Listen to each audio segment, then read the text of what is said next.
broadcast generic. And your first question is, what drew you to this story? What drew me to Springsteen, Deliver Me From Nowhere, is a very intimate and personal story and chapter in Bruce's life that not a lot of people are aware of. It's a time when Bruce has just come off the River Tour. He's ascending to superstardom, but it wasn't enough. There was something unresolved that was swirling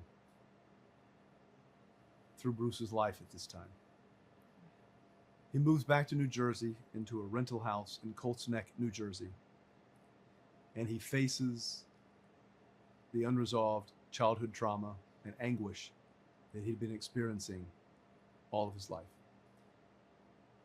And the choice for Bruce not to chase arenas and the roar of arenas and number one hits, but instead to choose silence, a 4-track recorder, and the courage to look inward. That gave us Nebraska, one of the best records of the last 50 years, in my opinion. And that's why I made the film. What was behind the decision to concentrate on a specific time in Springsteen's life as opposed to covering more of his life and career? I think I decided to choose this very narrow and specific time in Bruce's life for a couple of reasons. Number one, it's a time in Bruce's life that most people are unaware of.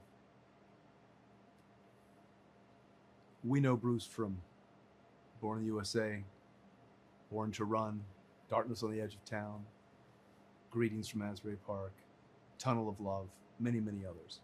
But Nebraska is unlike most of his other work. It's very interior. It's more somber. It's, for me, incredibly powerful. And I think it would be easier to tell the story, and maybe more expected, of Born in the USA or Born to Run. But I felt that we have a lot of musical biopic films that cover a rise to fame or a cradle to grave narrative in an artist's life. And for me, that felt too broad. I felt that if I could focus on this incredibly important chapter in Bruce's life, admittedly, he says it's his most painful chapter, then I could tell in this particular time frame all of Bruce's life. And I hope you agree. What was it like meeting and working with Bruce? Meeting and working with Bruce Springsteen is one of the most profound creative experiences I've had. So often people say to you, don't meet your heroes because they'll disappoint you. Bruce not only didn't disappoint me, he exceeded my expectations at every turn. He's a man of great humility and kindness. He's incredibly supportive. He just happens to be one of the great singer-songwriters of all time. But for me, he is,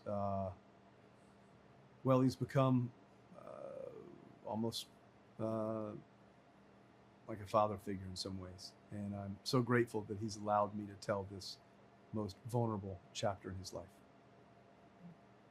And lastly, what effect do you hope this film has on an audience? I hope this film affects audiences in a couple of ways.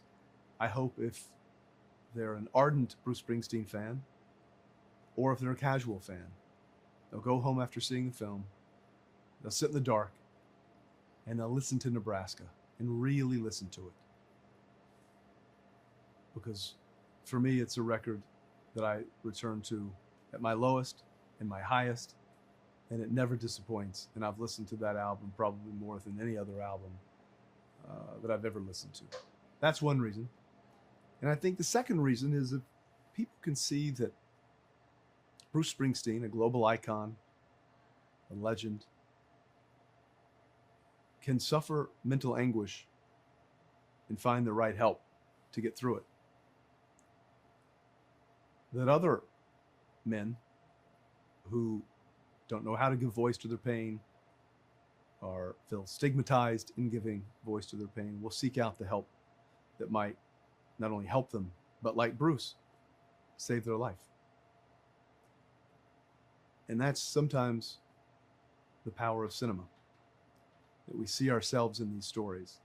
And if we can see ourselves in Bruce Springsteen, and that he can get through some of the darkest chapters of his life, then maybe we can too.